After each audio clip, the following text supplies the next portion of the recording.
Você entendeu? Não?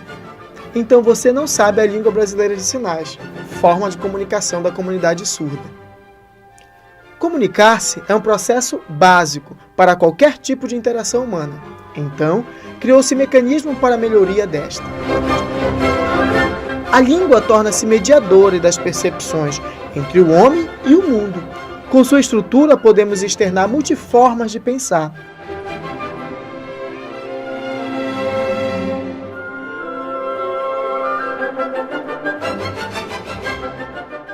A língua de sinais é estruturada com a configuração de mão, ponto de articulação, movimento, orientação e expressão facial corporal, igualando-se assim às estruturas gramaticais da língua oral.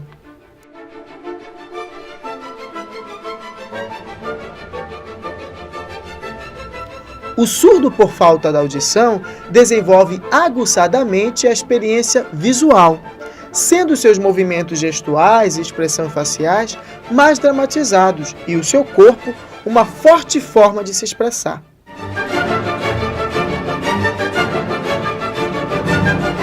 No Brasil, a língua de sinais é reconhecida como segunda língua oficial. A pessoa com surdez tem nesta língua o direito de se comunicar, já que a Libras é para o surdo o que a fala é para o ouvinte. Valci Caldeiras, surdo, nascido em 1950 no interior de Minas Gerais, aos 7 anos teve a oportunidade de ir para o Rio de Janeiro para estudar no INES, onde cursou o ensino fundamental e médio. Nesse período, a metodologia utilizada para o ensino de alunos era a oralização, que consistia na produção da fala. Porém, observou-se que este método na educação não atendia à real necessidade do surdo, ficando apenas o ensino da Libras como a única forma de aprendizagem natural deste sujeito.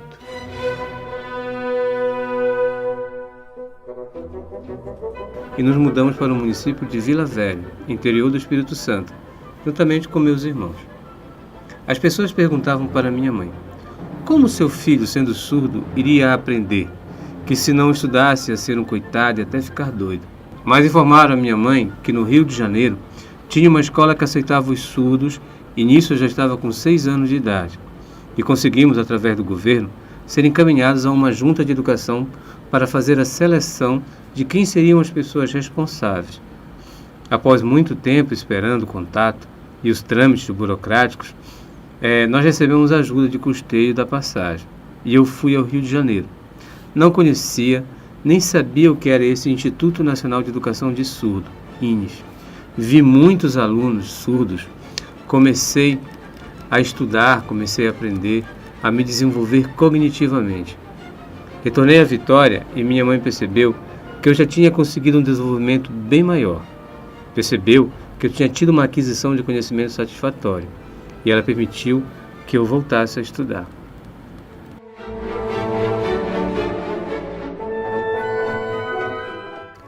Depois de alguns anos, em 1976, Valci decidiu aventurar-se para outros estados, conhecendo pessoas e culturas, vendendo, nesta jornada, canetas com alfabeto em Libras. Com isso, de maneira indireta, começou a difundir a língua de sinais por onde passava. Foi em 1986 que Valci chegou ao Amapá, trazendo seus conhecimentos da língua brasileira de sinais, sendo o pioneiro na utilização da Libras no estado do Amapá.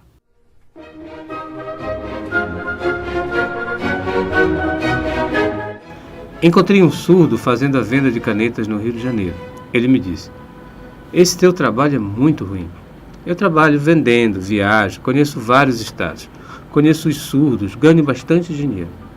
Daí pedi minha demissão e com o dinheiro da indenização comprei os materiais necessários, que encheram 2 malas. Até pensei que elas iam arrebentar de tanta coisa.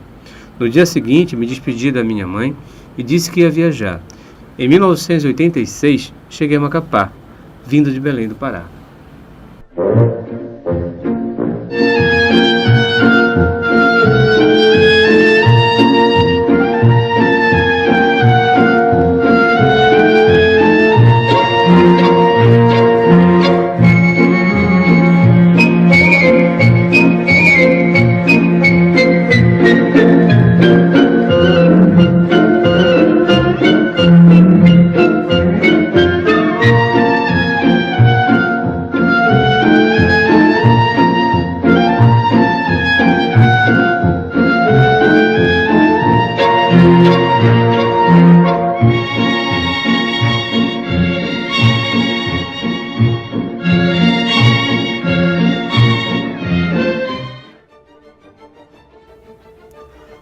que aportou em terras tucujus, Valci Caldeiras procurou imediatamente contato com a comunidade surda local, no qual conheceu a que seria sua futura esposa, a professora Gorete Bezerra.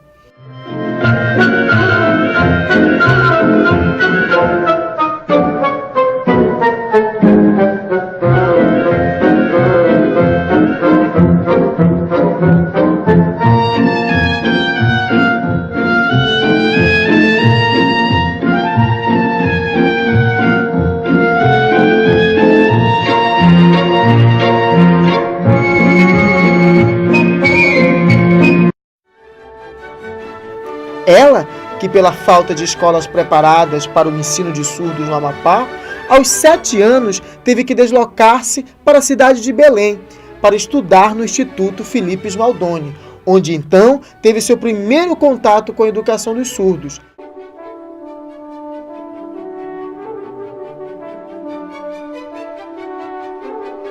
Então, junto com um grupo de surdos, nos deslocamos para Belém para estudar na escola Felipe Smaldoni, uma escola do Estado, mas na época fazia um trabalho de educação religiosa e realizava alfabetização e educação de surdos, junto com meu irmão, que também é surdo. A gente sentia muita dificuldade e ficávamos chorando juntos, até que começamos a frequentar a sala de aula, e a maioria das crianças sabia os nomes, sabia oralizar. A gente não sabia, pois não conhecíamos os sinais, não conhecíamos o alfabeto, não conhecíamos as palavras. E às vezes queríamos usar os sinais, mas as professoras batiam nas nossas mãos, pois não podíamos nos comunicar utilizando os sinais. Colocava a gente de castigo no milho, sempre que usávamos a mão. Era proibido, era uma educação muito rígida. Eu não conseguia na época fazer a leitura labial e não me sentia inserida.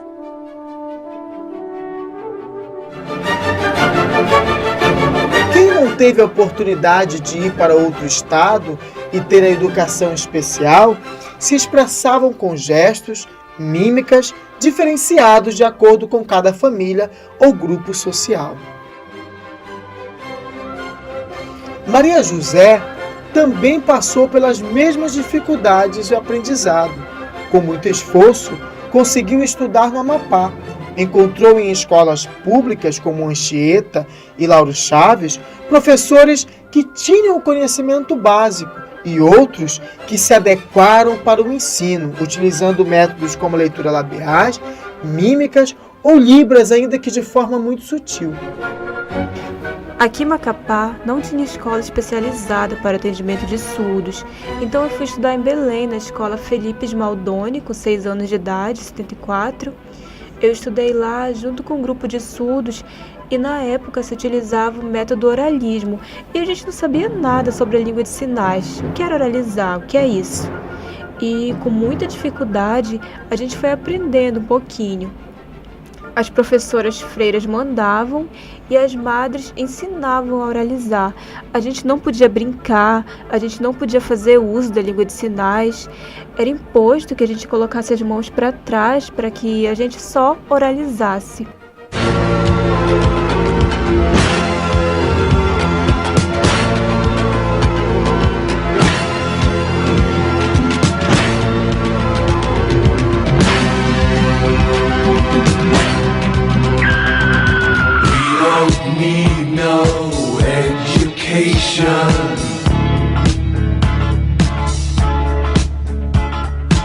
We don't need no thought control.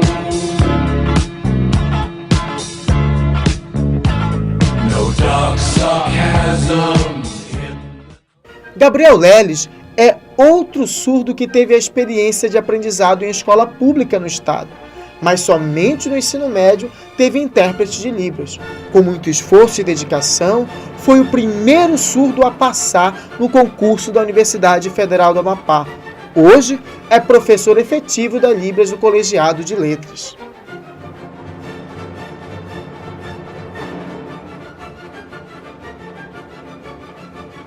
No CCA tinha professores intérpretes que auxiliaram nesse processo de educação. Terminei, concluí ensino médio e fui fazer faculdade. o que eu queria e ansiava muito era trabalhar na área de informática, mexer em computador, que eu gosto muito disso. E aí fiz o curso de tecnologia em rede de computadores, fiz 2 semestres por 1 ano, mas devido às dificuldades financeiras do custo do curso, eu tranquei e fui tentar em uma outra faculdade. Aí eu fiz vestibular e passei. O curso era licenciatura plena em pedagogia e a faculdade ofertou para mim uma bolsa 100% integral do curso. Eu fiquei muito feliz, passei a estudar e concluí o curso. Pós-formado, eu fiz pós-graduação em práticas com necessidades educacionais especiais com ênfase em Libras e adaptações metodológicas por 1 ano.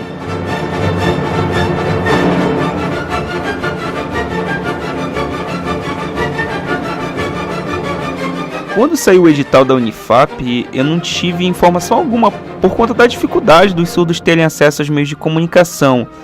Até que pelas redes sociais um amigo me contou e perguntou: olha, tu vai fazer para professor de Libras na Universidade Federal do Amapá? Daí fui me informar, fiz minha inscrição e fui fazer a prova. Eu era o único surdo de todos os demais concorrentes, que eram ouvintes. Eu já até conheci alguns candidatos, alguns deles até não fizeram mais a prova e pleitearam a vaga para Libras e me deram prioridade por eu ser surdo e falaram da importância de ter um surdo dentro da universidade, em trabalhar o ensino da Libras, dando aula da sua própria língua. Eu passei no concurso, mas fiquei como classificado e era só uma vaga. Chamaram um professor que era ouvinte. Aí depois da segunda chamada, abriu a vaga e comecei a trabalhar.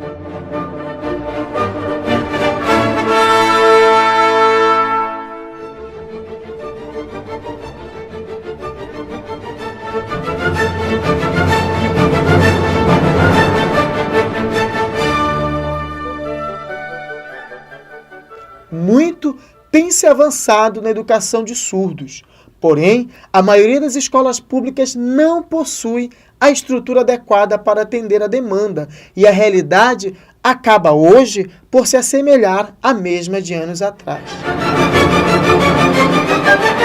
Para o casal Valci e Gorete, o que era apenas um processo de comunicação e interação social, a Libras, foi um elo de amor e união, resultando na construção de uma comunidade surda alfabetizada na sua língua materna, a língua brasileira de sinais.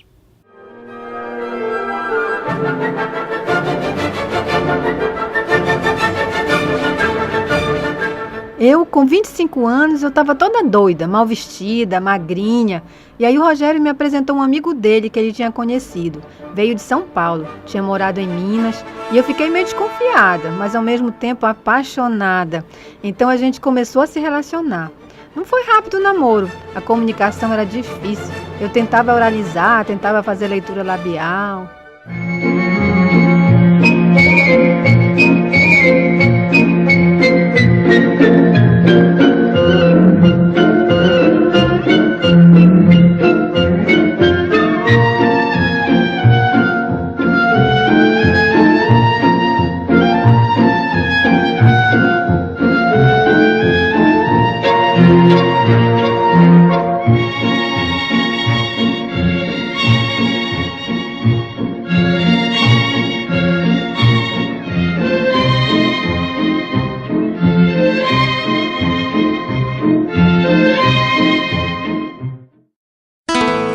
Minha história é que nem uma história de um moço que se encantou nas águas do rio Calçoene, virou pau, madeira de amor.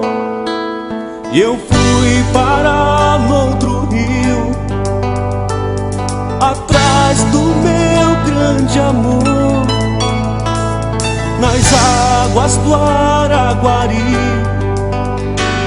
Meu coração se encantou.